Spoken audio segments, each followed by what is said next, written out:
ژوندون مستا شموري غم دي فنا شموري تآینا. سلامونه دوستانو، الله دې وکړي چې جوړ روغ اوسئ. یو دوه ورځې مخکې د دغه ماشومې ویډیو په سوشل میډیا باندې ښکته پورته کېدله. موږ دغه کورنۍ پیدا کړه، دغې ته راغلو، دغه خوراکي مواد دي، دې ویلي چې زموږ په کور کې هېڅ شی نشته، موږ اوبو سره ډوډۍ خورو. وچه ډوډۍ راوړو، بیا هغه په اوبو کې لمدوو، هغه اوبو سره خورو. نو دا هغه ماشومه، دا هغه خورکۍ ده. موږ یوه بوجۍ وریجې، اوړه، دال، نخود، چای، بوره، هر څه موږ دوی ته راوړل. خورکۍ څنګه اوس خوشحاله یې؟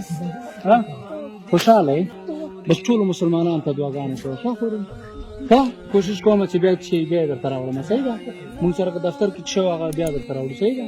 جاړه مه ښه خورې، دغه بادام دي، دا به ښه خورې. صحیح ده؟ مور ته به دې وایې تا ته به یې درکوي. صحیح ده؟ دا واخله، دا به ته خورې، ښه خپله به یې خورې، ښه خورې.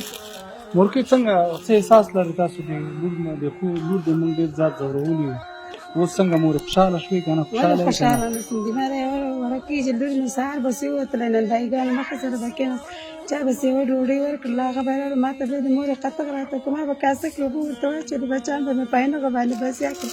خدای دې هغه ورور سره ډېر ښه وکړي چې ما سره دغونه مرسته وکړه، د ما په کور کې یو شی راته پیدا کړه. خدای دې ډېر ورسره ښه وکړي. خیر ما د علي ډېرو سره چاوې سره ترکې مدرسې ته به لاړه، بېرته به راغله، ما ته به د مورې ما ته یو شی راکوي، هېڅ شی دې ما په کور کې نه و. خیر اوس خورکۍ خدای دې کامیابه لري همیشه.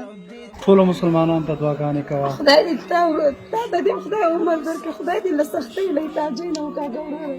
چې ته له موږ سره مرسته کې دې کورنۍ ته راغله، خدای دې تا همیشه یاد کړي، خدای دې تا سره ډېر ښه وکړي.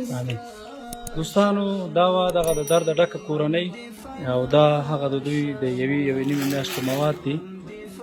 انشاءالله د دې خور دا اوس هم ژاړي، بېچاره خورکۍ ژاړه مه، دا اوس هم ژاړي. تر څو راځئ موږ او تاسو لاسونه سره یو کړو، تر څو د دغسې بېوزلو یتیمانو د کونډو لاسنیوی وکړو. نو د دې هر څه دپاره که تاسو غواړئ خپلې مرستې په شفاف ډول خلکو ته ورسوئ، د سعادت خیریه بنسټ سره یو ځای شئ. زموږ د ټلیفون شمېره، وټساپ، آیمو تاسو په سکرین باندې ښکاري، نو موږ سره اړیکه کې شئ. دوستانو، دا وه د نن ورځې خپرونه. تر څو بیا زه ستاسو درانه چوپړ کې حاضرېږم، په لوی څښتن تعالی مو سپارم. د الله په امان.